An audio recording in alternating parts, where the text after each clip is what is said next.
Maybe we should be aware of the fact that God is not causing all the chaos that is going on.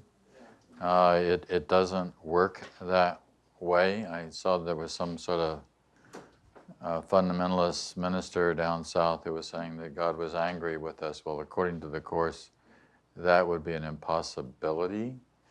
What God can do is be here as a means of healing the minds that are stressed at the present time. So I hope to finish, let me rephrase that. I am going to finish the 50 Miracles Principles today. We're going to get this done so we can move on to a different topic. Just a few things by way of announcement. There is 2 conferences coming up in October that I'll be part of. One in North Carolina, which there's a flyer in, which this looks like really quite a nice place. The folks that have been there and scouted it out says it's really marvelous. That's October 5th through 8th. And then the last, toward the end of October, I'm doing a retreat also. This one on Lake Erie. Actually, it's somewhere near Erie, Pennsylvania. I'm not exactly where, but you can read about that in there as well. The latest issue of Miracles Magazine is out, the September-October issue. It's a little thinner than before. I've always done 64 pages, but we needed to save a little bit of money. So this was the easiest way to save, was just to cut back a little bit. So I hope to go back to 64 pages with the next issue, just trying to be conservative. And also with regard to October, my friend, sort of buddy partner, David Fishman, who is very involved in the Course, and we sort of share the One Mind Foundation, but he does all the computer stuff with the programs, and I do the magazine, and so we have different kind of functions. But he's going to be here in October with me, and so we'll be. I'm not sure the topic that we're going to pick out to work with. Then beyond that, I really do want to go into the psychotherapy pamphlet, and at this point, I'm just not even going to say how long that's going to take, because I've just got through rereading it, and I know it's very, very rich. Actually, it was the first piece of the Course in Miracles that Helen gave me to read, was the psychotherapy pamphlet. That was my starter to do that before she gave me any of the manuscript at all. So let's get started. And whoops, wouldn't you know it? Paul, I don't know what I did. Well, okay. Oh, there, it came back. All right. Let's talk a little bit about levels in terms of A Course in Miracles, because there's a lot of confusion around this. There's really the Course talks about 2 different kind of levels, but only one level is real. And then there's another level that we know a lot about because we participate in that, which is not a part of reality, and it's because of this, it looks like a split. It's not a split. The bottom level actually has no reality. But here you are sitting here in a body, in space and time, and it looks like we're in a building, and it all looks very, very real, and we've got to deal with this. We can't just instantaneously, this is home. That's one of the words we use for heaven, your real home. There's a line in the Course in Miracles where it says, you do not live here. So if we do not live here, that means that we're dreaming. And that seems like a difficult concept for a lot of folks. But one of Ken Wapnick's first books was called Awakening from the Dream. And that's where we're awakening from the dream. And there's probably times we all feel like this. It's a bit of a struggle to kind of awaken from this dream that it's just like when you're dreaming at night, that dream seems very real. And then you wake up and we've got another dream going on. And of course, as at one point, your nighttime dream, your daytime dream has a different form, and that's all. It's just a different form, right? But neither are real. So level 1 would include what we talk about: heaven, spirit, the truth, reality, all these really big words, right? Love, God, life itself. This is not, in terms of the Course, this is not really life, partly because we are dreaming it, right? Eternal knowledge, and knowledge is juxtaposed against perception. Perception is a part of what we experience with our bodily senses, but that doesn't give us that doesn't give us knowledge, real knowledge. Knowledge of God, that's a very different experience altogether. You all probably know the story about Carl Jung. The year he died, he was interviewed by the BBC in London. You can find it on YouTube. It was just made a few months before he died. And Lawrence Vanderpost, I think, was the interviewer, and he says to Dr. Jung, "Dr. Jung, do you believe in God?" And there's this very interesting pause that Jung does, and then he says, "No, I know." I know. See, that's a very different experience to say "I know" as opposed to "I believe." Beliefs are weak. Beliefs can be changed. Beliefs are flimsy. They're not definite at all. Knowledge is a literally wholly another matter. It's like another favorite analogy would be asking somebody if they're in love and they say they don't know. Well, then they're not. Because if you are, you know it. This is a fact. This is not something you have some sort of questions about, right? So, were you wanting to say something? Okay, why don't you go ahead and say it? I wanted to mention that the unabridged version that I'm reading, as well as the Blue Book, talks in great detail, like about 18 times, about level confusion. And there's a statement right here that says, "We have referred to miracles as the means of correcting level confusion, for all mistakes must be corrected at the level on which they occur, for only the mind is capable of error." And in another paragraph, it talks about all the sources of our confusion and lack of understanding the Course, and all of our source of pain stems from level confusion. Right. So whenever we confuse the two levels as either our identity or which of these two levels can be erroneous and healed, then we're always going to be confused. It's very easy to do it because we're so caught in this level. And that, it's like once in a while. That's one of my primary interests, as you all know, has been studying mysticism. Well, mysticism is really an experience where you get a little insight, you see this. For some reason, this becomes reality to you. You can't hold it. The Course talks about what it calls holy instances. The thing about a holy instant is that it's an instant. So it's not a permanent state. Ultimately, what we're talking about here is a permanent state. So if you get to a permanent state, you are awake. You are a Jesus. I mean, you're a Christ. You're an enlightened being. And you're not going to be regressing back from that. You really know about that at that point. Welcome. So we're just distinguishing between the two basic levels of the Course in Miracles talks about it, how. But somehow or another we know we're in this level here and we're caught in this, and this is home, this is where we want to go, this is where we want to be. But it's easy for us to try to figure how do you get out of this and into this as a permanent state. We have tastes. That's what you're doing here. Again, you have tastes of immortality. And there's a deep kind of inner soul nature that enables us to know that this is true, even though we're still not quite there yet.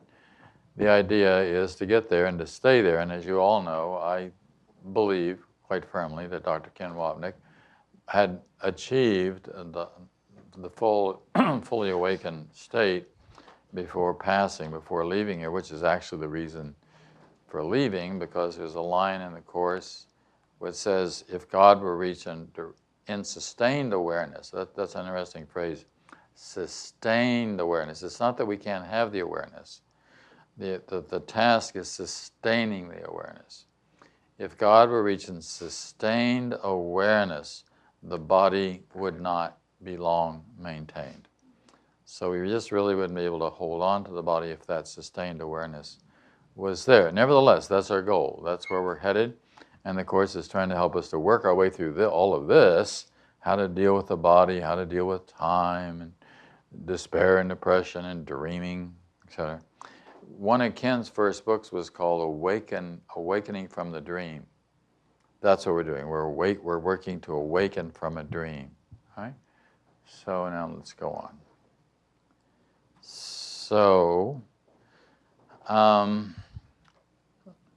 this is from the Course. It's 2 sections long, but let me start with this first piece.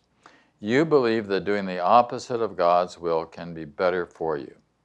You also believe it's possible to do the opposite of God's will. That's an important point. That's what the ego does. The ego is essentially this thing which says, thank you very much, God, I'd rather do it myself. So we do it ourselves. And you recognize that you've got that choice. There's always that little devilish choice to be able to make. It's the desire for separation, for independence, for be my own. I'm about to become a grandfather for the second time in the next 2 or 3 days. Actually, if it's right, if it's not by Tuesday, it's going to happen on Tuesday for sure. It could be today when I get home, I don't know, or tomorrow, but definitely by Tuesday. And it's sort of interesting that our daughter has he's not 2 yet, but he's beginning to get to that 2 point,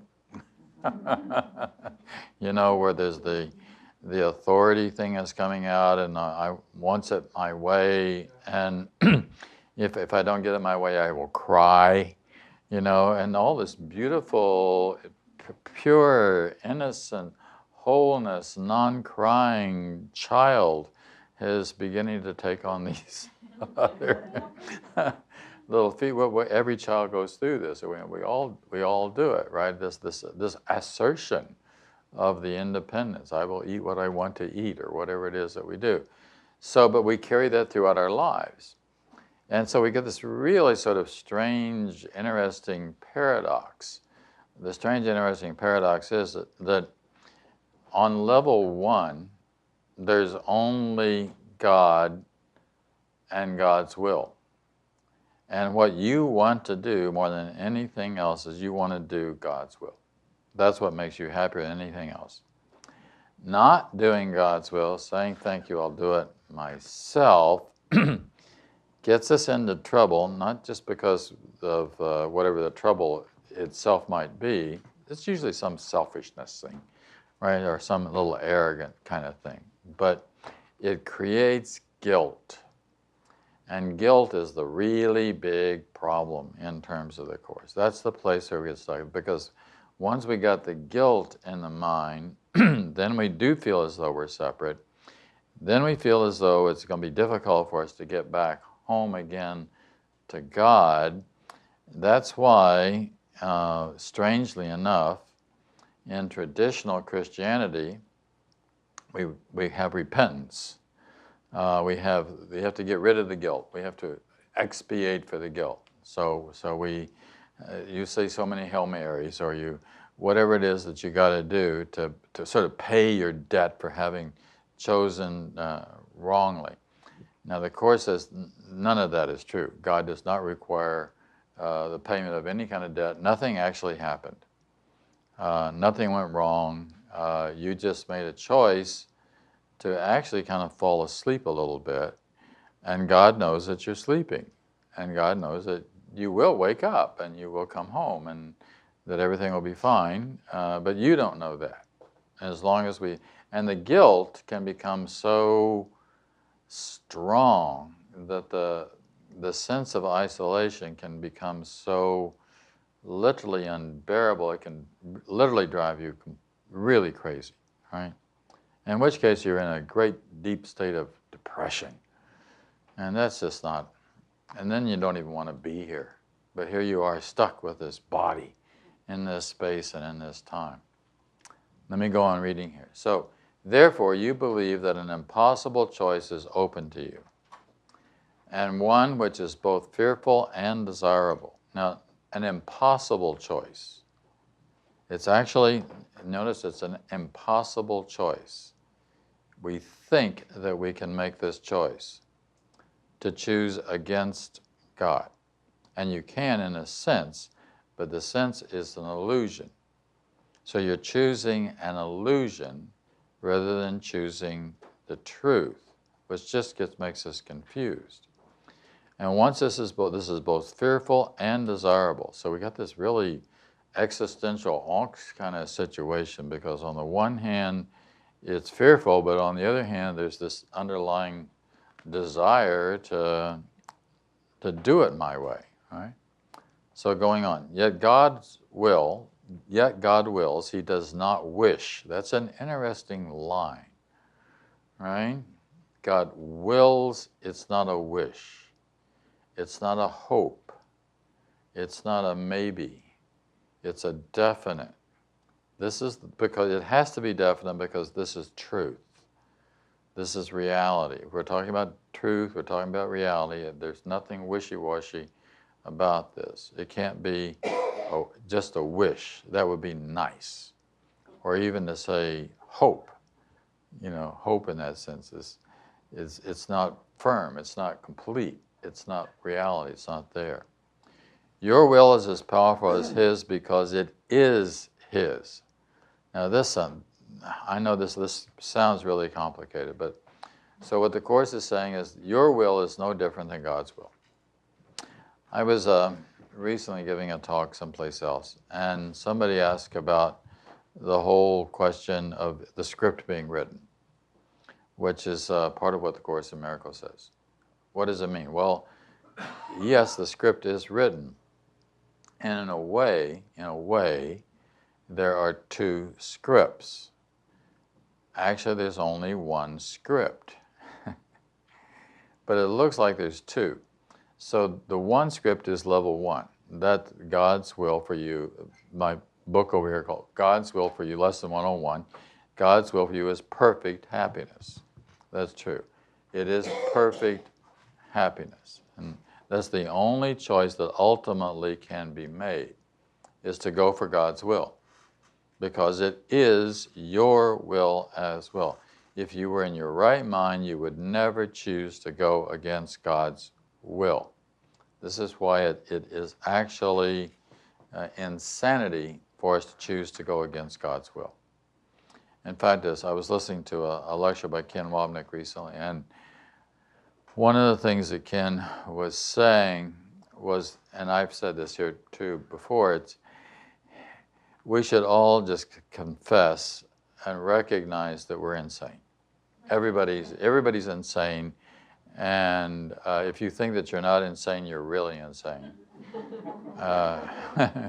Or you're enlightened, one of the two. But it's more likely that you're insane than it is than you're enlightened. Someone once here years ago asked if I was enlightened, and I said, oh my goodness, no. Because there's only one way that you could say yes to that question. And the only way you could say yes to that question is you would have to be 100% there. It would have to be 100% true that you are, right? So you're recognizing that. You would also have to know that, capital K-N-O-W, know that, Right? So Jesus can do it and get by with it because it was true. I and the Father are one. There is no separation. Right? So going on here, the ego's wishes do not mean anything. They're just wishes. Right?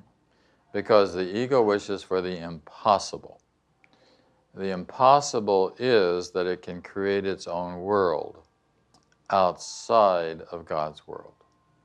It is impossible to create your own world outside of God. Now you can create your own world, but it's not a real world. And there's a simple proof of the fact that it's not a real world is that it will someday disappear. And that which is eternal cannot disappear. Did anybody ever read the,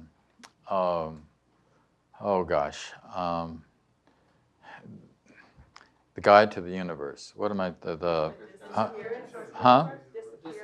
No. What? Hitchhiker's Guide. Thank you, the Hitchhiker's Guide. The Hitchhiker's Guide to the Universe. So the Hitchhiker's Guide to was written, interestingly enough, 2 years, it was written in 1979. Now the course came out in 1976, right? And I have no idea whether this fellow, who's from England, I believe, knew anything about the Course in Miracles or not, but there's a couple Course in Miracles lines in the book, including the captain of the spaceship at one point yells out, "I would rather be right than happy," which is a direct line from the Course. So here, that is what this is saying. You know, the ego would rather be right on its own, independent, its own authority, than happy. That's the choice that we've made. We've all made this choice. We've all made the choice to separate ourselves from God and to come into this illusory world. And actually, if you think about the chaos that's going on in the world right at this very moment, you know, and the Course says God did not create a meaningless world. God did not create this world. God did not create all this chaos that's going on. That's not God's will at all, right? Now, as I said earlier, God can be helpful in helping us to heal the minds that are going to be disturbed by all this, but that's another factor. All right, so going on. So the ego's wishes do not mean anything because the ego wishes for the impossible. The impossible is, it's impossible to be separated from God. This is the ego's weakness and your strength. And let's go on.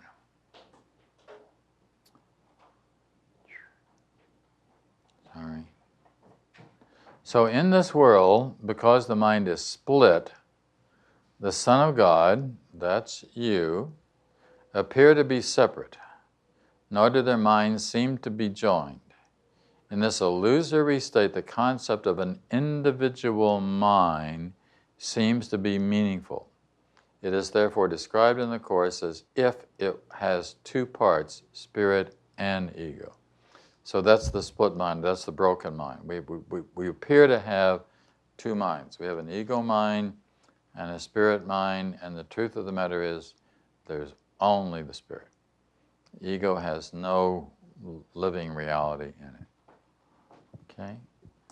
So, yes, go ahead. Hi. Hi. Am I on? You're definitely Okay. One thing good about, the chaos that's going on, this world is duality. on. Right. And there's a lot of spirits that are growing also Sure. at the same time. So Oh, yeah. that's the benefit of the duality in the Right. world. Yeah. Well, whenever we go through chaos, whenever we go through a split like this, then there's another thing that happens on the other side of it, right? Which does come with the healing of the mind. But who wants to have such tests? I mean, and yet here the tests, and yet the tests are here. You look at a test like World War II. What a hell of a test that was for the consciousness. I mean, we deliberately, mankind, chose to step into that war, which devastated millions and millions of lives. And I heard someplace somebody talking recently about in Germany, Now, the whole idea that there was a neo-Nazis here in the United States, that how could they even think that? I mean, these are German people talking. How could they even possibly have some concept like, and the swastika is not a symbol that is to be shown anywhere, right? When there's no thoughts or memory of that. All right, so at a recent lecture, I said there'll be no John Mundy in heaven, which upset one of the participants who thought I was excluding myself from heaven. And all I was simply saying is that there's no separation. There's no illusory self. There's no individual self in heaven, right? The ego thinks of itself, if anything, as a body or something which is separate. So heaven, according to the Course, is not a place nor a condition. It's an awareness of perfect oneness, in which case there is no split. And it says, and the knowledge that there's nothing outside this oneness and nothing else within. And going on. So, this was sort of interesting. I have a friend, she writes some for Miracles magazine, occasional pieces. She just did one for the next issue on Adyasanti and the Course in Miracles. Bonnie Nack, she's a very dedicated Course in Miracles student, and but she likes to get in there and study. You know, I mean, she's also wrote an article for me on the Kabbalah and the Course in Miracles. So that's what I mean by somebody likes to compare and study things. So she told this story. She said, when she was in her early teens, my daughter, this is Michelle, was baptized. After the ceremony, she came home and lay down for a nap. While sleeping, she left her body and went to heaven. And there she experienced an indescribable love of God. Overwhelmed, she asked him, am I still Michelle? Which is, it makes sense that someone would say that, right? And he responded, you don't need a name because here you are known. Isn't that an interesting response? You don't need a name because here you are known. So what a name is, a name is a label, right? So we have names, we need names in this world in level 2, so to speak, so that we can identify one body from another body. But if we don't have to engage in naming one body describing one body from another body, I think it's really practically impossible for us to imagine. But it's still there. I mean, it's still, we're trying to get to the truth here. This is not dogma. This is awakening to a deeper level, a higher level of knowledge about what's really going on. And then Bonnie said when Michelle told her about the experience, she knew she had to come back to her body because her mother would not enjoy finding her dead in bed. All right. So I just wanted to see one of the reasons that we have not been able to get through these, because I always start off with something else. But I think it's important. That prelude is important to the rest of the 30 principles we're going to get into. Eddie, you got it.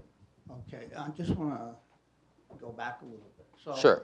So if we end up, God's will is God's will. Mm-hmm. Anything opposed to God's will or any thoughts opposite God's will come from the ego. Okay, go on. So why does the ego exist? How can it exist?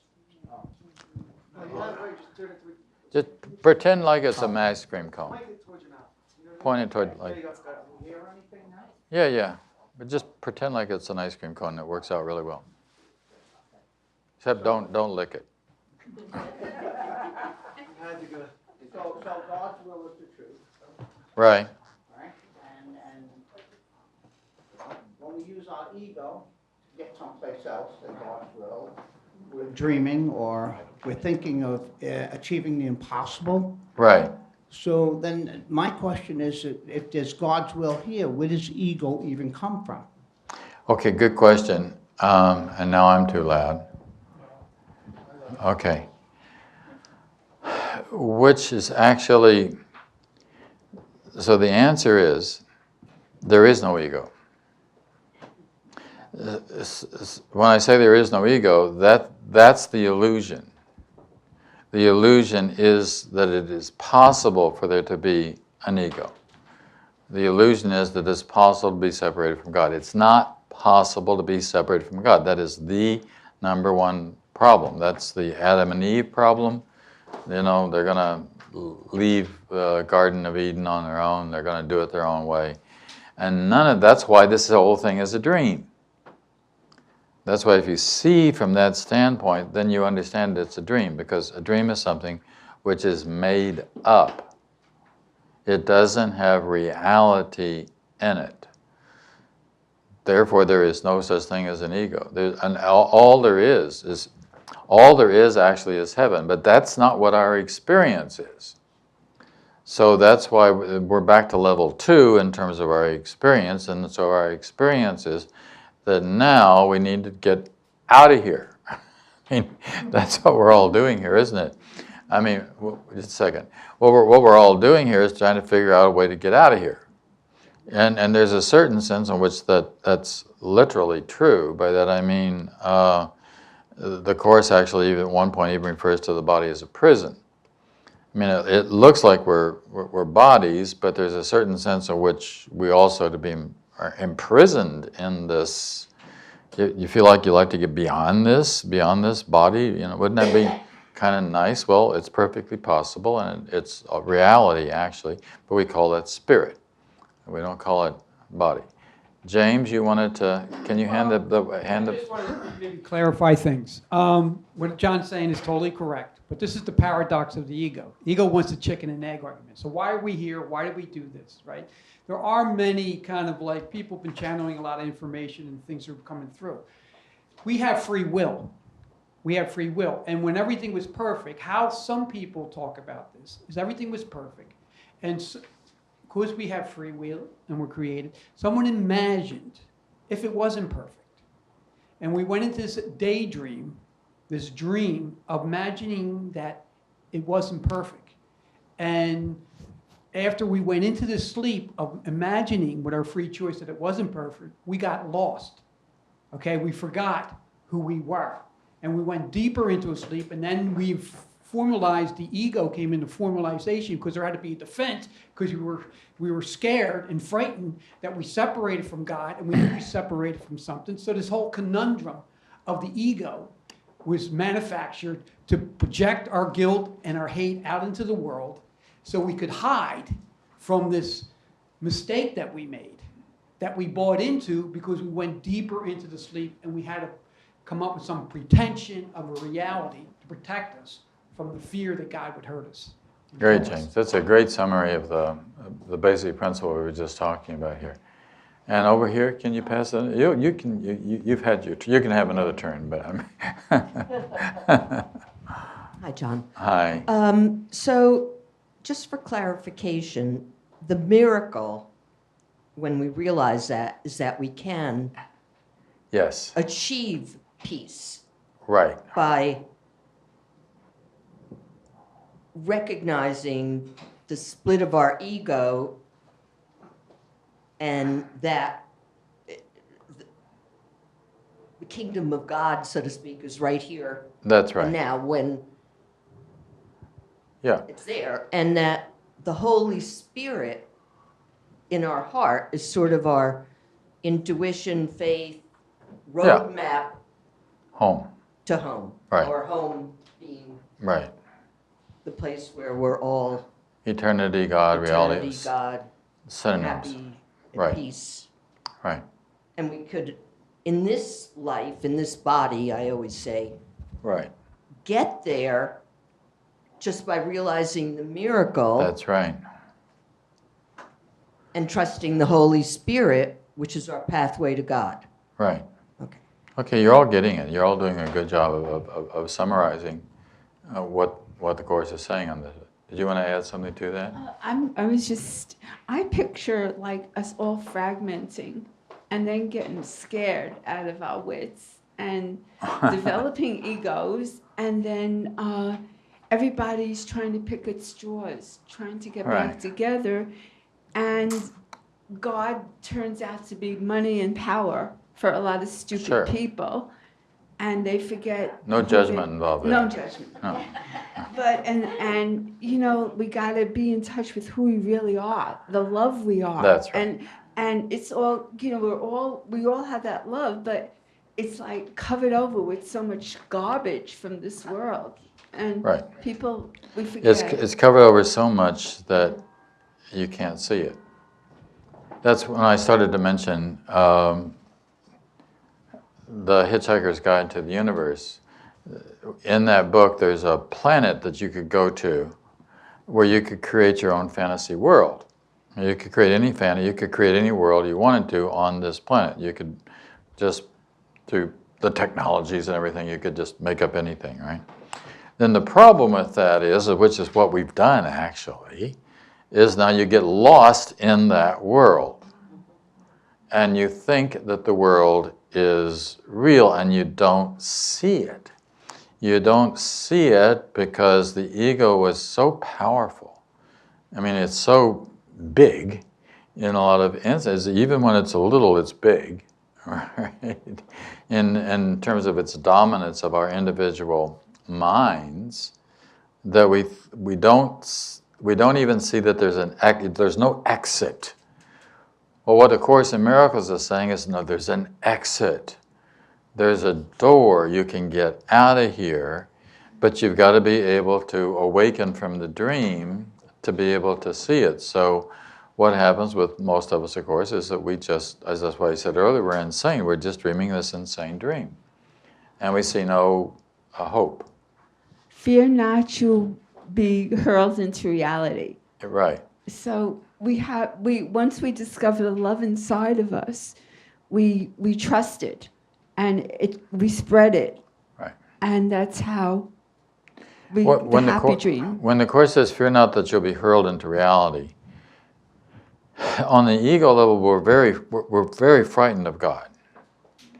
Because it really on the ego level, if God wins, I lose. And that's true. I mean, and God is going to win. You know, but actually the sooner the better. Because by God's winning, then you don't have this existential angst of this ego anymore, because now you know the truth of the reality of who you are. And that's what the Course is doing. It is repeatedly, and that's why we have the workbook and all the lessons, reminding ourselves, going over and over again, I am as God created me, I am God's holy son, I am, you know, and that doesn't work on the ordinary ego level, so that's why we go over it so much. That's why we're having this class and talking about it, so that we can see a way out. It doesn't mean that you got the way out. You got the way out when you begin to go to the next step, which is practicing the things that are needed in order to be able to become free of the illusion. Like the recognition, for example, that we are indeed all one. Okay? And the recognition that things like selfishness and arrogance and hubris are just forms of insanity that are hard to break free from, but still it's possible to do that. And in the process, the Course calls forgiveness. And what it means by forgiveness is just letting go of the idea that I'm right and you're wrong, right? Or that there's a problem out there. There's no problem out there. There's no problem, and there's nothing. The section that I was reading in, which we'll look at in the psychotherapy pamphlet, was on the correction of error.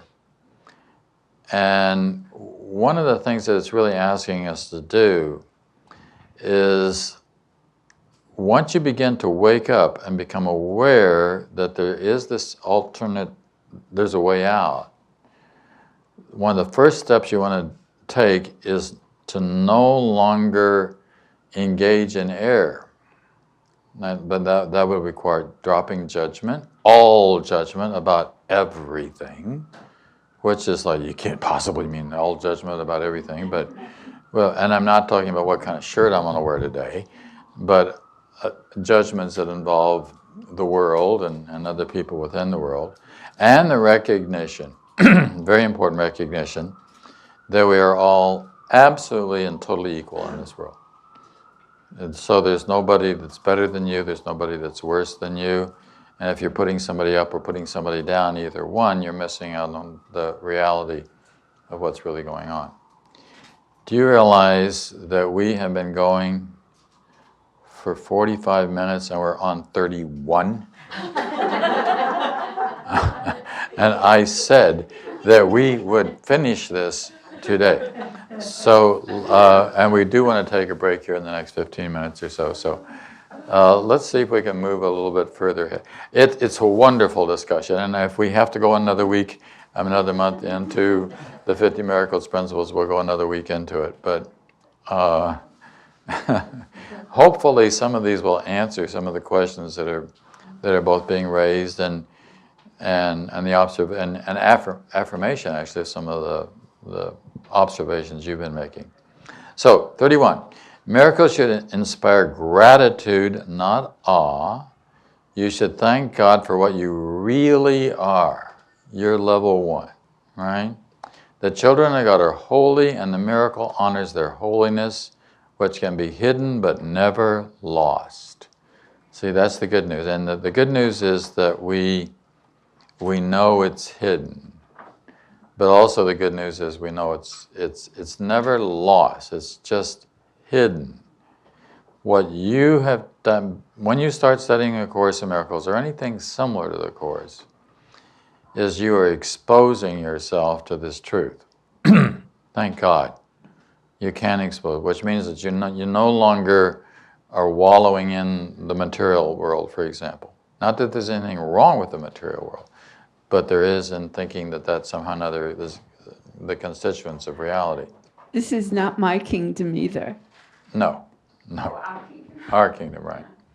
Okay, so you are a perfect creation and should experience all only in the presence of the Creator of perfection. The miracle is therefore a sign of love among equals. Equals should not be in awe of one another because awe implies inequality. So I think it's interesting how in the Catholic Church, for example, if you're a priest, you're a father. If you're a bishop, you're grace. If you're a cardinal, you're eminence. If you're a pope, you're holiness. You know, it's just all of these kind of titles. It's bad enough just having a name. Pardon? Well, they've got their own collection. Mother Superiors. I have an explanation for that. It's very frustrating. Let's do it. Can you use a microphone? Yeah, wait. If you're going to start talking, microphones. Yeah, that's right. Okay, it's frustrating to be a nun, being Catholic. I witnessed it for 12 years. As we said, they're very frustrated and angry all the time because they have none, they get none. And it's like, the priests get everything. They get the eminence, they get this, they get the titles, and, the poor nuns get none. Okay. Very good.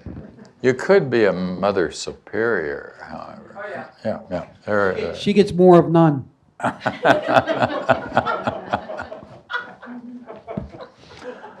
Okay. Let's go on. So you can't help being a child of God. It's your natural state.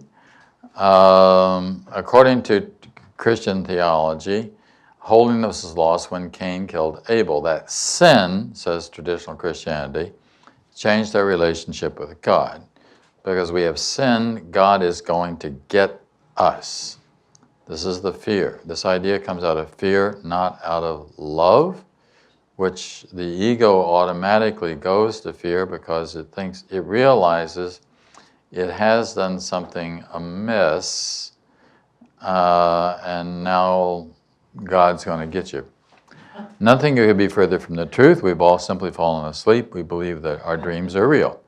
There's nothing to repent because you never left home. Very simple.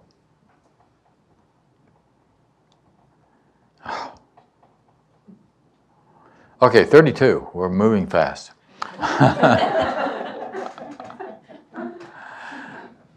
So let's talk a little bit about what miracles are. So I inspire all miracles, which are really intercessions. They intercede for your holiness and make your perceptions holy.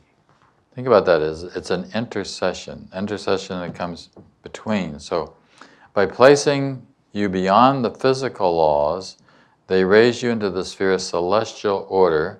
In this order, you are perfect. So now we've got the difference here between level 1 and level 2, right?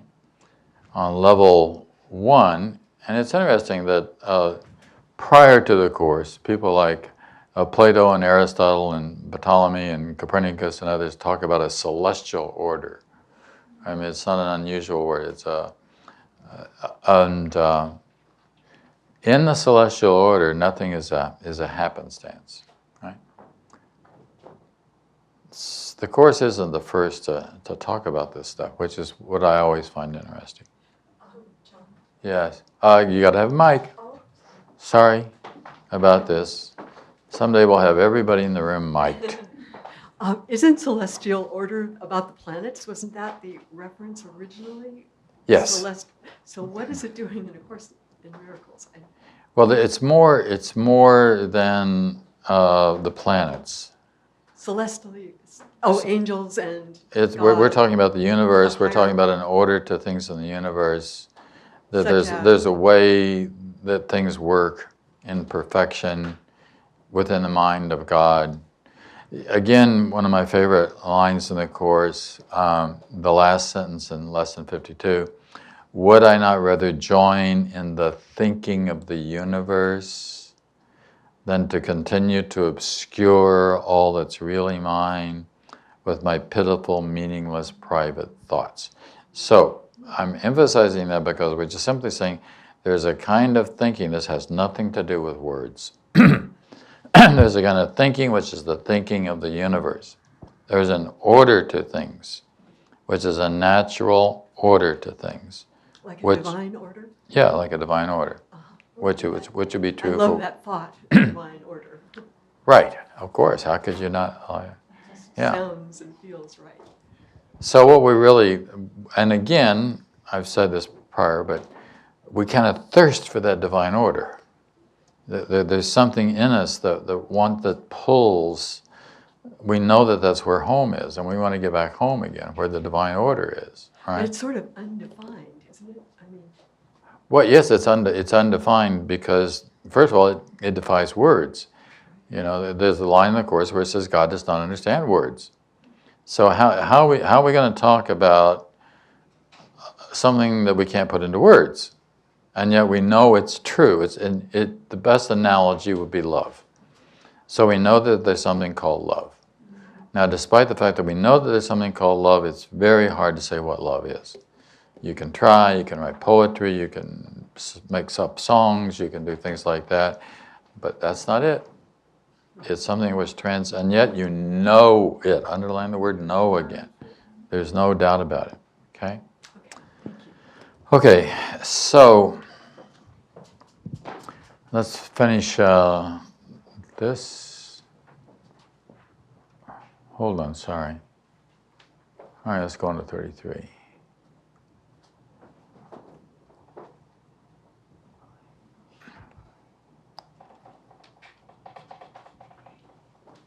Okay, so miracles honor you because you are lovable.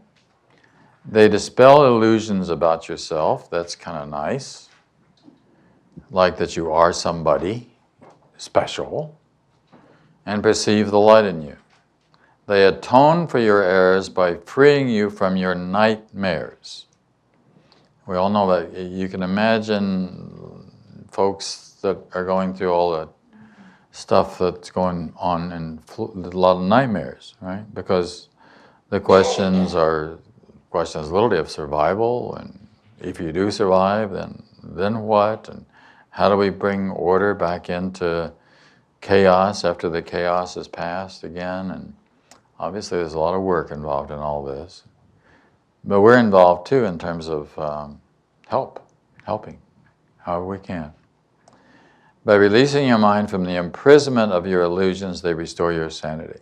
That's the first step. The first step is to get the mind free of the imprisonment of the illusion.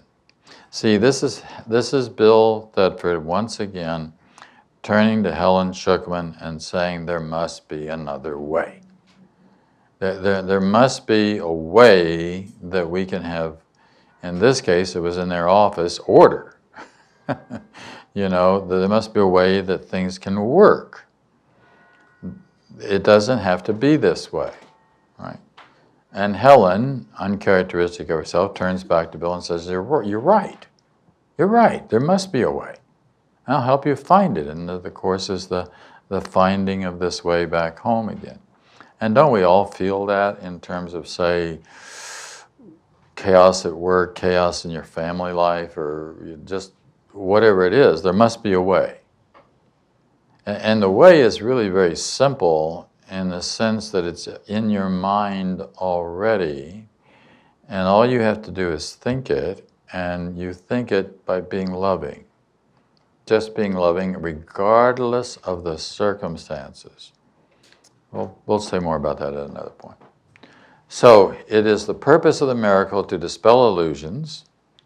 The major illusion we all share, that we are separate beings. While our bodies are separate, our minds are not. Again, the Course says, minds can join, bodies cannot. On the level of mind, we can join, which is actually a very nice experience. If you've, you know, sometimes my wife and I, for example, occasionally will just say the same thing at the same time. And that's always fun when that happens, because obviously we couldn't say the same thing at the same time unless we were thinking the same thing at the same time, right? So it doesn't happen every day, but it's nice when, and that's just a simple version of it. I think there are deeper dimensions to that, right? So let's go on. So miracles restore the mind to its fullness. By atoning for lack, they establish perfect protection. The spirit's strength leaves no room for intrusion. So in other words, the ego can't get in. All right? So miracles take away the ego's mask to show us that there is no deficiency, no lack in us. There's no need for defensiveness. It's a matter of remembering who we are, imagining that you are in a room so full of light that darkness cannot enter. In the same way, you're an invincible spiritual being. Nothing can be done to you. Your body may be killed, but your spirit is absolutely invincible. I like to imagine that soldiers on battlefields, I think of something like the Civil War, getting killed, and this horrible thing seems to happen, but really what happens is they're immediately above the battlefield. And there's no pain. They're not there. They're not in this war. They're not in this battle. It's not going on. It's not happening for them. Right? There's a transcendence of that. And that's what, when people, we have a lot of death report experiences now, and very often that's the kind of thing that people are describing. And people don't want to come back. You know, you don't want to go back to the battlefield. or you don't want to go back to a sick body. Or you don't want to go back to some sort of chaotic relationship or whatever it is. You just, you know, you're free, you want to be free from the insanity that we created in this world ourselves. Let's do one more and we'll take our first break. So, miracles are expressions of love, but they may not always have observable effects. It's just, the main observable effect is just what happens inside your own mind, just that you're knowing that you're experiencing love. We make the error real by believing we have to fight against something. Oh, I'm sorry. I got to click. I'm ahead of you. Okay. So we make the air real by believing we have to fight against something. The more we talk about the air, the more we manifest the air as real. That's a very important point. And we really need to kind of underline that, because there's actually something in the ego system that wants to talk about problems, that wants to talk about airs, that sort of lusts after it, and just dying to catch somebody screwing up so that we can say something about it. So this is a resistance of a temptation to go that way. Baptist, of course, says go the other way. Right? So if we're honest, we know that we've done this, and when we do, there's something inside us which doesn't feel right. If you're emphasizing an error, isn't there something inside you that's saying, what are you doing? Why are you talking about this? Why is this so? Why are you amplifying this? Why are you pointing this out? Well, if there's something inside on a deeper level that's saying, why are you harping on this? Who's in charge of this mind? See, that's one of the most important things in the Course, and one of the things that Ken emphasized the most. As soon as I was just 2 weeks ago in Southern California, and I had lunch with Ken's wife Gloria and his 2 primary assistants, Jeff and Rosemary.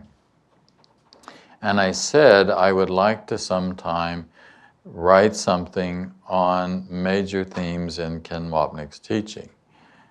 And Jeff said, yes, that would be a good idea. And Jeff would be even a better person to do it, seeing how he and Rosemary, Ken's main assistants, knew the teachings of Ken more than anybody did. But this is a major theme. The major theme is being aware that you do have a mind. Now, there's obviously 2 minds. There's level 1 mind, which is the mind of God.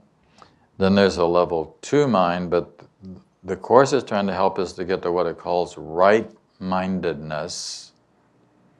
And if we can get to right-mindedness, that's where you're making the right choices. You're not letting the ego jump in. That's one of the first, the steps in really learning the Course, is learning how not to let the ego constantly be guiding, being captain of the boat, but having another pilot that can run the thing, which is making the right choices, because they know how to make the right choices. This is so important. Well, anyhow. I remember Ken once saying that putting a white light around someone who's sick is saying that there's a problem, which needs to be corrected. And that doesn't mean that we shouldn't pray for other people or for ourselves, but it's interesting, when we did a little minute of silence before to think about all the folks that are going through such a difficult time at this moment, I didn't want to say a prayer in which I would say, oh God, please stop this hurricane, slow it down, keep it from harming people, because that's not the way it works. God does not, that would be magic in terms of the Course in Miracles, right? That would not be a miracle, that would be manipulation. It's not a matter of manipulation. Okay. All right, so we have been going for a full hour, so let's take a break. I know those chairs can get hard. And see you in 5-10 minutes.